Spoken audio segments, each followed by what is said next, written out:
Hi, I'm Abgott, and today we're going to learn how to paint colorful shadows with life and energy in them. The subject today is going to be a shadow shape on a wall with a shutter. We're going to be mingling transparent pigments that will create a glow and that will be much prettier than, say, Payne's gray or a solid color shadow.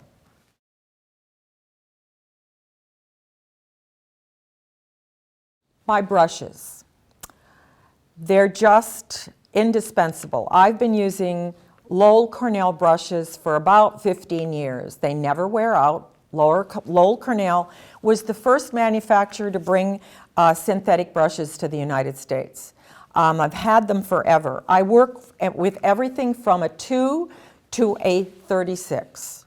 The difference between, and the reason I use rounds and flats is because I control the water better with them.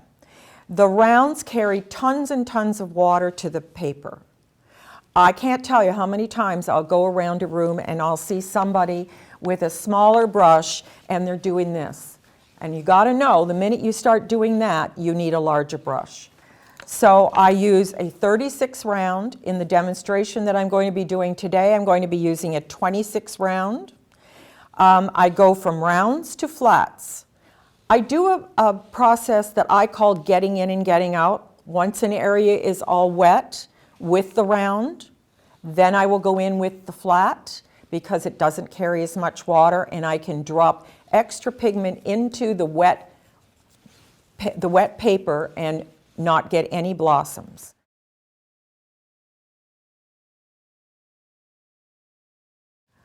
The basis of all my shadows is a lot of Vertiger blue, made by Holbein. There is another manufacturer that makes a Vertiger blue. It does not even look like this color. It looks like cobalt blue. So I'm very specific about that. This must be Vertiger blue by Holbein. I'm going to take my brush and I'm going to do a little double loading here. I'm going to swipe it through the Vertiger blue into the brown matter, and I'm going to drop it onto the paper like that. Then I'll go back in, I'll take some Vertiger blue, and I'll mingle that into the colors that are there. I call that my warm shadow. Then I'm going to take the Vertiger blue, I'm going to swipe it through the Vertiger blue and the burnt sienna.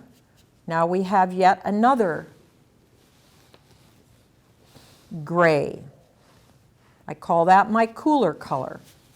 So I tend to do all my grays in this manner, and I like to just mingle them. They dry with beautiful life in them, and they almost glow. If this shadow was, for instance, if I was painting the shadow underneath a green pepper, I would drop in sap green. And I do drop other colors into shadows. But this is the basis of my shadows, and I love the way they dry.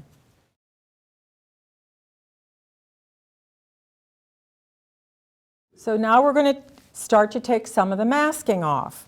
And you can, I'm using a masking removal tool. You can use that tool, you can use an eraser, anything that will do the job. But it's going to take you right back to the white of the paper, and if you notice very carefully how nice and clean my edges are. One of the things I should have mentioned when we did the masking, because I've had it happen to me and it may happen to you, the masking, when you're applying it, sometimes drips or splatters. So a lot of times when I have a piece masked, I'll go over just to make sure that there's no little droplets of masking fluid where they shouldn't be. So I'm going to take the rest of the masking off the shadow on the wall, but I'm not going to touch the shutter because the shutter still, I painted it last and it still feels a tiny bit cool. And the kiss of death, being cool, is that it's still damp. 300-pound paper, that's the price you pay. But I want that to be bone dry before I take that masking off, or I could have an awful mess. So we're just going to wait for that to dry, and when that's dry, I'll take the masking off the shutter.